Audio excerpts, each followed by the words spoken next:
Welcome back to the Marianne Hickman Show. Today I have a really special guest. She's a beautiful friend of mine. We've been friends for years. Her name is Heather Berry, and she is the leader of an incredible foundation. I'm going to let her tell you all about it. She's going to be talking about philanthropy. This is our topic for today, really what it is and who should be doing it and what good can be done throughout the world. So I'm really excited to have you listen in on this. Listen, before we get started though, I have a special gift for you. In the description of this podcast, I have a giveaway for my first book ever that I wrote. It's going to be available to you completely free. If you want to grab that book, this is the formula that brought me from food stamps to financial freedom. So without further ado, here's Heather. Check it out. Well, welcome to the podcast. I'm so happy to have you today. I've got Heather Berry here with me today. Hello. Hello, Heather. Hi. Good to be here. So I'm stoked to have Heather because she's leading out a bunch of foundation work and doing so much good in the world. And if you know you're on this podcast, you're here to hear about health. You're here to be, you're going to have to edit this. Faith, family, friendship, fitness, finance, and philanthropy. And today is all about philanthropy. And I wanted to have Heather on today because she just got back from Guatemala. Yep. 3 weeks ago today, I woke up in Guatemala. Oh my gosh. Wow. Now, before we get into that trip and all that, the incredible mission, which I'm dying to hear, and I've talked to other people about it, but I'm dying to hear like the frontline stuff. Mm-hmm. Tell everyone about your podcast. Oh, my podcast. Yes. Okay. Yes. So my husband. Shameless plug. Yes. Thank you. Appreciate it. My husband and I just started a podcast about marriage. Basically journaling and recording our healing process through betrayal. Found out a little over a year ago, that my husband had been hiding a pornography addiction for 18 years, our entire marriage, and then previous to that. And that's so long. Yeah. And it takes so much guts to deal with that. And it wasn't, who I knew. Like, that wasn't him. Like, I actually didn't even know how to process it at first because it wasn't the person that I knew. And if it was something he had dealt with, I thought surely our relationship, because we had a good one, was one where he could actually talk to me. Yeah. Well, I've known you guys for years. I've known you guys for 10 years. Yeah. I had no idea. Yeah. Like, I didn't either. Neither one of us did. I mean, not that it matters that I didn't know, but I mean, to live with someone and share a space with them and have that other side come out, it's got to be disruptive, disorganizing, and all the things. But it's really cool to be here. Over a year later, we started our podcast like a month or two ago. You're getting so many views on that video already. Really that was grateful. So cool. I think it resonates with a lot of people. Like, this is I don't even like calling pornography a plague and giving it energy that it doesn't deserve. It's just a thing, and it's a soothing coping mechanism. And once you can figure out what's causing the need for that, like, it goes away. It's no longer something that has control over you anymore. Right. And so through our healing process and coming together and really like choosing into our marriage 100%, we like expedited growth, like 10x this past year. And we are in such a healthy, beautiful place. And we're like, there's too many people. If he was dealing with that and no one knew and I didn't know, like, there are so many people that are dealing with these things. And maybe it's not pornography, maybe it's something else. Yeah. But the principles that helped us form just a super strong marriage are, we just knew we had to share. Yeah. We knew we had to. Well, and you're doing so much good. The comments that are already coming in, the people that can watch that and be like, oh, I've been dealing with this in silence. And I know I'm not alone. I might have to still deal with it in silence, but at least not by myself. Well, and I felt so alone myself. And so, and I wanted to find success stories, but people don't want to talk about it. And no, because there's a lot of shame surrounding it. And maybe the wounds aren't totally healed and it's not time to talk about it yet. Exactly. But for people like you that are able to, and you and Cameron both that are able to talk about it and share about it, that's huge. Yeah. So thank you for sharing that. Where can they find your podcast? Unstuckmedia.com. We'll put a link in. I want to make sure we'll I'm put not it in the description. But we're on YouTube and also on all the major podcasts. Unstuck. Very cool. Yeah. All right. Okay, let's get into this trip. Okay, so you've been working with this breakthrough technology for a while. Richard and I were just talking about this book, Loving What Is, by, now I can't think of her name. I want to say Byron, but I don't know. I'm going to have to put a link for it in the chat. I don't want to mispronounce her name. So this book is incredible. And then even working with the foundation to do so much good. Now, before Guatemala, you and I have been on several service trips. Which ones did we go on together? Let's see. I think we did something in Mexico, didn't we? We did. That was more of a retreat. I think as far as... Did you go to Bali? I didn't, no. So we did something in Bali. When in the Mexico, I think that was the one that they didn't actually do. Oh, whoops. But you're right, though. The organization that we met each other through had done multiple humanitarian pieces to like the retreats that would be held and stuff. And so we would go on a retreat and they're like, okay, what good can we do while we're here? Yes, exactly. But this one was sole focused 100% just on philanthropy. Yeah. And I think I like that shift. And what's so cool, and I'm just going to lay it out here. There are so many foundations out there that are not what they say they are. Yeah. There are so many foundations out there that and there's a lot of controversy in the media right now about a few of them. But what I like to see in a mission trip is, first of all, the money that gets put in gets into the hands of the people that need it. Yeah. Right? The other thing I like to see is that people who donate the money can watch that happen. Yep. And be front row seat. I did a mission trip to Kenya where I just gathered hygiene kits and I brought those hygiene kits in my suitcase and then I put them in the hands of the children who needed it. And quickly it was taken away by the adults because there were razors in there, so we had to have those. These poor kids. Oh my God. I'm like, here, whoops. Here, never mind. I know what to bring now. That's better, like nail polish. That could go a mile. Yeah. But that's what I love about what you're doing is that you're watching it go from the hands of the people who donated into the hands of people that needed it. Yeah. No, we're blessed to take a handful of donors that have been really generous to help make this possible. Not just these trips, though, by the way, like the donor money goes into all of the things that we touch. And so our motto is change lives, save lives. We do that a lot with events here on the home front, especially with the youth and helping with the mental health crisis that's going on. Yeah.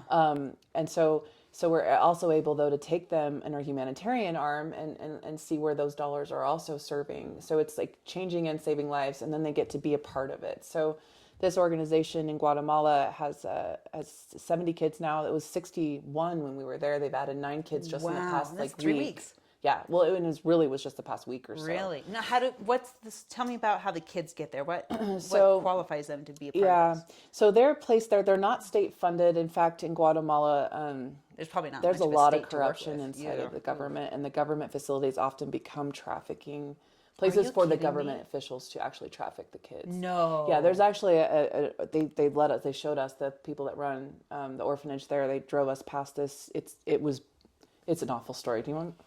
Anyway, the government share what you can. Yeah. Well, the government used this facility to house the kids that they were taking out of the hands of parents or perpetrators, and most of it sexual abuse. And then it was an orphanage there, but then the government officials would come in and use it to service themselves. That's awful. And the killer with this is that when it was found out, when it was leaked, the facility burned down and killed all of the children. And there's no proof, but everyone knows that it was. Are you kidding me? There is so much corruption in that country, and this orphanage that we've been working with recognizes that and wants to make sure that that the kids are protected. They don't take government money. But they are taking kids that are going through the system. They open their doors. So they are placed when they're taken out and they're going through the courts and whatnot. 98% of them are sexual assault or abuse victims, often by their parents. And then about 20% are actually trafficked victims. Wow. Yeah. And that's astounding. Yeah. No, and I was actually just kind of giving an update presentation today on what we were doing there. Some of the kids, just one little girl, name is, I just will leave this out. Yeah. Little girl there was found bald, when she was rescued from her situation, and was so mutilated in her private areas and whatnot that they thought, like, it was scabs and things. They thought that she was actually had AIDS because of the abuse, and her hair was gone. And so once they got her medical attention and were dealing, with the trauma that was immediately there, they realized thankfully she didn't have it, but from the stress, she had developed alopecia. And What's alopecia? Where you lose your hair. Oh, really? And that's why she was bald. How old is she? She's about 9. A 9-year-old. Yeah. Oh my gosh. Like, you just start thinking, like, the things that these kids have been through that you and I, like, literally can't even comprehend. No, I have no problems now. Like, I can't complain about anything. Exactly. Any of the issues that we, complain about. And there are some people, unfortunately, in this country that also have dealt with that, but just... Oh, it's everywhere. It's Unfortunately, everywhere. the truth is it's everywhere. But, like, it does put life into perspective. Yeah. But she's, I have a picture that I was sharing with, just supporters of our organization, and she's smiling. She has a little stuffed animal that we brought as a team in, and we gave every child a stuffed animal. And she looks happy now. They've got psychiatric care on staff there. Good. So the kids immediately begin healing that way. They also have a huge belief in faith that heals and God that heals. And so they take those 70 kids to church every week. Okay. Yeah. I'm complaining about taking my kids to church. Yep. That's over. Getting everybody dressed and ready, but they take them to church every single week. And because they know the power that comes from spiritual healing. Wow. So when we learned about this organization, and how did you find out about them?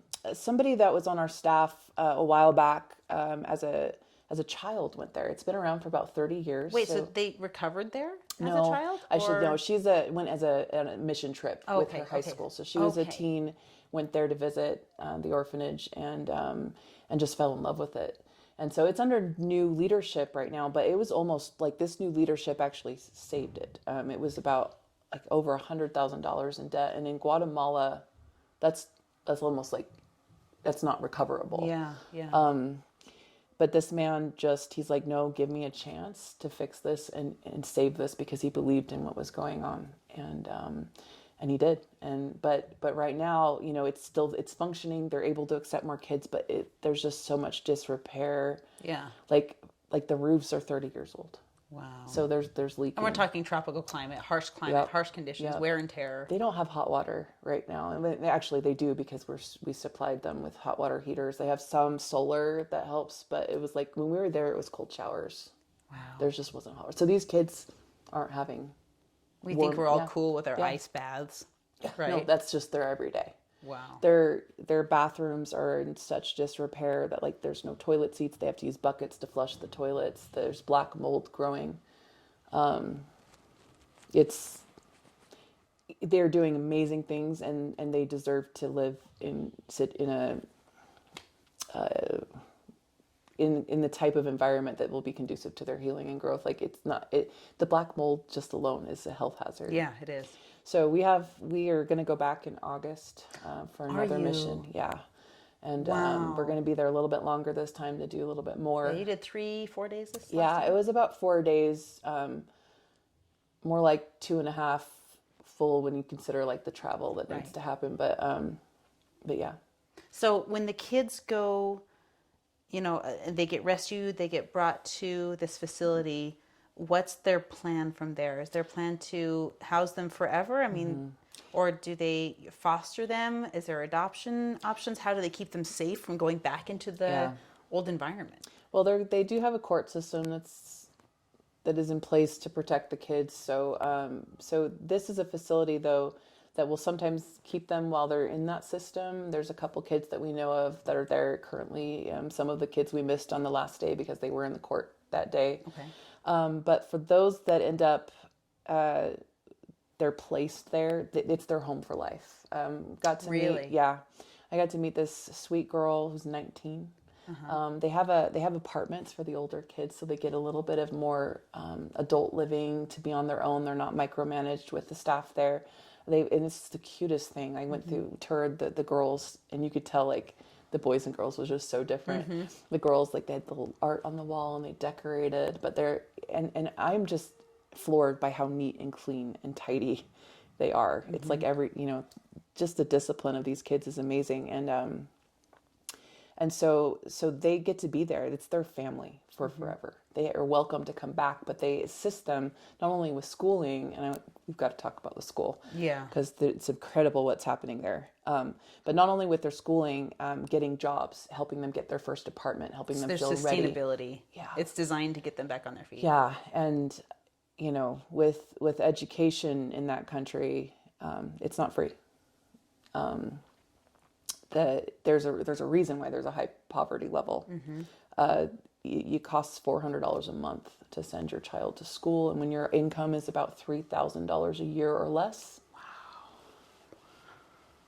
it's just not possible. Yeah. And so you stay in. I was actually thinking as I was in the airport and how much my ticket cost. My ticket, I think, round trip, and wasn't anything fancy. It was about $1,600, and I'm like, that's half a salary for a whole year. So these people, if they wanted to even leave the country and see something else or experience something else, I don't even know that it's possible. Imagine a ticket cost out of your country or to experience the world was half of your annual salary.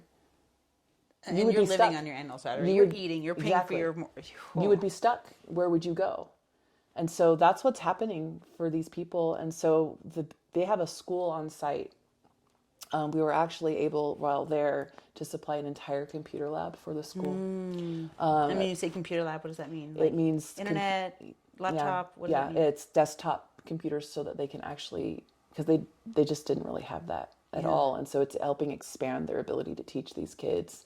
So we're able to. Do they have internet access now? Mm-hmm. Yeah, is it restricted? Like, is there a? Oh, I don't know. The Guatemala restrict? Because I was in China and I couldn't even access Facebook. Yeah, no, I mean, I accessed it while I was there. Okay. I was able to be online. I didn't notice any restrictions that the government put in place, but I'm not really educated on that so much. But it opens up their world because it's either you're very rich or you're very poor. So every kid that's coming from like the worst circumstances possible. I mean, at the very least, it's extreme neglect. Some of the kids there, just their muscle tone, like the little toddlers, you pick them up and they just didn't have muscle tone because they were malnourished. They're getting the best opportunity possible. So like, it's such a beautiful thing to realize that even though there's such tragedy, like this organization is able to actually turn that tragedy into hope, because where their circumstances were before, it's just there wasn't anything. But this school... Yeah, tell me about the school. Yeah, so this school, they have on site, every kid gets to go, and it starts, they do a Montessori style. Oh, yeah. So even the babies are there, just starting from little and when they really school only goes to about 9 or 10, and then you start a trade. So after they're past that basic education level, they actually fund their mentorship as they learn a trade. Wow, so good that they, for them. Yeah, so that they can actually leave the institution with a job that's providing income, and they're not just stuck in poverty. So not only does the school operate for the kids on site, but they open it to the community. Really? So this year we just got members. They've got 21 kids that are registered from the community, and they charge $10 a month. So super affordable. Well, it's still an investment, and then even then... Well, it's not $400. No, it's possible, right? Yeah. It becomes something that's possible and feasible even to wrap their minds around. And but even the man who's running the organization, he won't turn a child away if they can't afford it. Wow.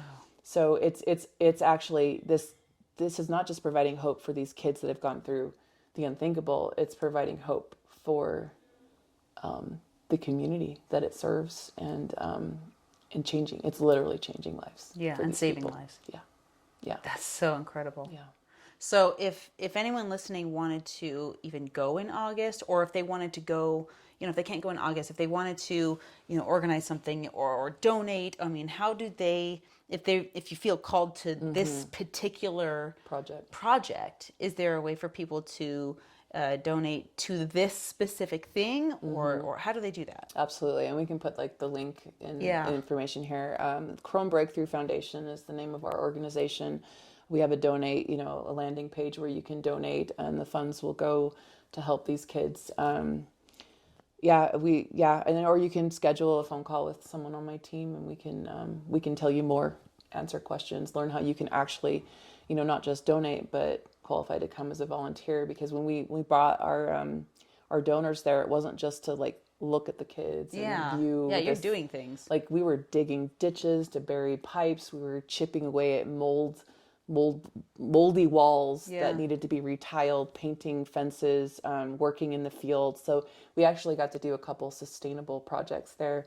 One was, in this, we didn't actually get to do physical labor because of the timing, but paying to clear a field and sod it, because they're going to sell the sod and it will produce $20,000 annually. Whoa. So by us making that initial investment in them, it's going to return every single year and help them be self-sustaining. We did work out in the field with fertilizing their lime orchard that hasn't produced yet, but that will produce another $10,000 a year. For revenue for them. Holy cow. So we really love the idea of enabling them to be self-sufficient and then come in and help where we can. So if there was someone that was like, oh, I don't have $10,000, I don't have $1,000, but I have time, like they need manual labor, is there a way to like get down there and serve? Yeah, no, they do open their doors for individuals that are willing to do that, and I can certainly reach out to us and we can connect you with them. Awesome. They are their own nonprofit as well. We've just been partnering with them, and so they have opportunities to donate to them directly too. So yeah. I imagine and you mentioned some kids had gone there in the past. If a family wanted to go and bring their older teens, is that something that's considered safe? I mean, is that... Yeah, so the country itself is not very safe. You've got to go by way of Guatemala City, which even the locals, some of our translators that were there helping us are locals, and they were telling us that, even like the Walmart in Guatemala City, and I got to go there, it's gated, and they've got armed guards. At the Walmart? Because, any store, because people are... desperate. Yeah, it's not a desperate situation. It's not a safe place to be. But this organization really provided for us and gave us with airport transports and everything. We were able to make it a very safe experience. So I will say it's a very safe experience. But you're not in a... You're not a tourist. No, you're not going... Yeah, no, you're not going somewhere that's like where you might want to branch out on your own. Yeah. Okay. Even just we did a little like an evening excursion to Antigua, really popular place that we were told is where you need to visit if you're going to Guatemala. And we're in the bus on the way there, and I'm looking through the window, and we pass this shop, and some guy's got this heavy military machine. I don't know what it was. Yeah. I'm not a guns person. I couldn't tell you what it was, but it looked pretty threatening. And I asked the translator who was next to me, I'm like, is that normal? And she's like, no, they're probably being held up right now. Oh, wow. And I'm just like, okay. That's going down. Yeah. Right under your nose. Yeah.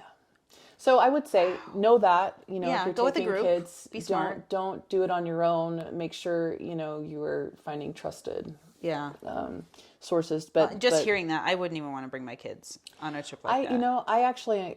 I really want to bring my kids. Yeah. And I would say do it, but do it the right way. Yeah. Make with sure a group that's supported. Don't go out on your own. Yeah. Definitely not on your own. Let me ask this, and shifting from the Guatemala mission specifically. So I like to talk about philanthropy in a way that says give more than what you can. Mm-hmm. I've been in situations, my story. I was on food stamps, I was on welfare, and I was the recipient of so much giving. There was one Christmas where Christmas showed up on my front porch, and I had nothing under my tree, and I had no idea where Christmas was going to come from. And it was important to me to give my kids that experience. I care less about gifts now, but I've been the recipient of that. And for me, that has made me give to where it hurts and then give a little bit more. Yep. And I have never once regretted it, because my theology, my belief system, not even just a religion, is that if you're not giving when you only have $1, you'll never give when you have $100,000. It's absolutely true. Right? Yep. So tell me about just specifically your philosophy with charity and with organizations, sustainable versus not sustainable. Where are your dollars used? What if you don't have dollars? What is your philosophy on that? Well, just, I'm thinking as you're talking of a personal experience, we're Christians and faithful people, and we believe in the principle of tithing. And so, my whole life I've done that. I've given, charitably through my church. And tithing is a 10%. 10% of our income. That's something that's just been part of my life. And I've really seen the blessings come from that. But then one day, we were it's actually a miraculous story. We were in a position where we didn't own our own home, and we were feeling really prompted to be buying, but we were repairing some debt issues, and we had some payments left to go before our credit was going to be anywhere where we could buy a home. Right. And I was talking with a friend, and she asked me, well, how much more do you owe? Like, what's left? And I think it was $13,000. Wow. And we were making great headway. Yeah. And she's like, okay, hold on just a minute. And I kid you not, she walked back to her house and came back with an envelope in cash and handed me $13,000. I've never heard this before. You didn't tell me this. I might not have. What? I might not have. $13,000. In a cash And it was a envelope. gift. It wasn't a loan. It was a gift. Didn't expect anything in return. Just felt prompted to help. It was not like, I was shocked. I mean, it's like, how do you even accept that? Who does that? How do you accept that? But what that did for us, we were not in a good place credit-wise. Had just had some troubles and were fixing those things. But we were able to pay it off, and we should have had a year where our credit was readjusting to the point where we could have. But even before it was officially paid off, we pre-qualified for a home. And this was back in, I think it was 2020, when things were just starting to skyrocket, right? And like these houses that were in bad neighborhoods were like selling for almost $500,000, and you're like, is there any hope? Yeah. But we were able to pre-qualify. We got under contract for a home, and we bought it at, I think our interest rate was 2.75, and then it just You'll never like it was see that. right before we went under contract, and it went up, Like the and then next just month. kept skyrocketing. Oh my gosh. And it had an unfinished basement. We had been saving, and we were able to finish that off with cash, and then we got a home equity line of credit right before houses started to drop. Oh so my we had gosh. $190,000 in equity in 1 year. Oh my Got our gosh. HELOC, which allowed us to buy our first investment property, because that was our goal. We Yeah, wanted to begin doing that. And it literally, the timing like couldn't have been any more perfect. And without that gift, it wouldn't have happened. It wouldn't have put us in a position where we're now. And I realized early, I'm like, we need to give more than this 10%. Yeah. And so we began putting extra aside, and it was just as sacred as that tithing money. It couldn't be used for us. Mm-hmm. It was used for whatever we felt inspired to do. And I watched and I think that actually happened before all of this house stuff, but I watched that happen and continued things in our lives that we're in such a different place, even 4 years later than we were What a before. catapult. So when you talk about giving more, Yeah. because 10% can sometimes feel like, Well, where's it? you could plan in whatever. You could use that for anything. Oh, yeah. Right. Like You when take you- it, look at it. Oh, I could fund this, or I could pay for that, or whatever. And it's not a small amount. Even now, like you can be making decent money, and it's still like the economy. It's just hard right now. Yeah. So it's not a small amount sometimes, but I've seen from pushing that a little bit further and just giving a little bit more and stretching, and not just what was asked, because I believe it's asked of me to, that God blesses me, and it's just a small thing that He's asking back, and that's my belief system. But when I choose to give more, things just open up completely. Wow. And so that's my personal experience to answer that question. It's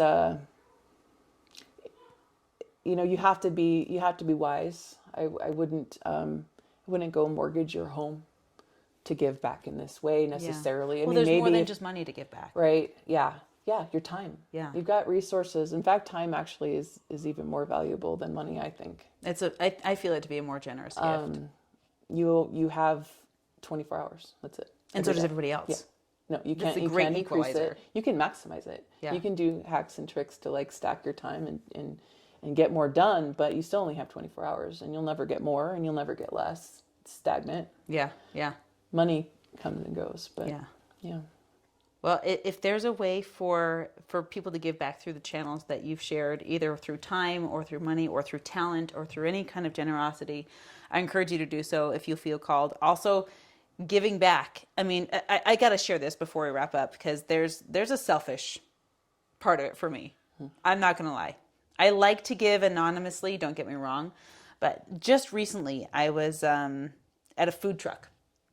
And when you see these food trucks, they're serving like the most delicious tacos I've ever had. Especially in Utah. Utah's got a thing with food trucks. When I can go to a taco food truck with someone who doesn't speak English well, I know I'm going to get really good food. Like, it's super good. So we went in, I got the food from the food truck, and I was emceeing an event, and I had just been talking about how this organization I was emceeing for is known for their generous giving.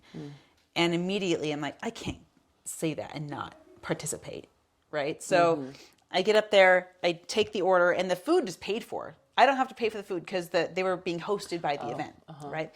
And on the side of the food truck, there was a little lockbox for tips. And I was like, oh, okay, cool. Well, I'm gonna give a generous tip. I'm gonna give a tip that I'll feel, right? And part of me, and judge me, I want you to judge me on this one. Tell me what you like. Seriously, be harsh on me with this one. I was like, I could put it in the food tip thing, or I could hand it to the person. And I was like, I want to hand it to her.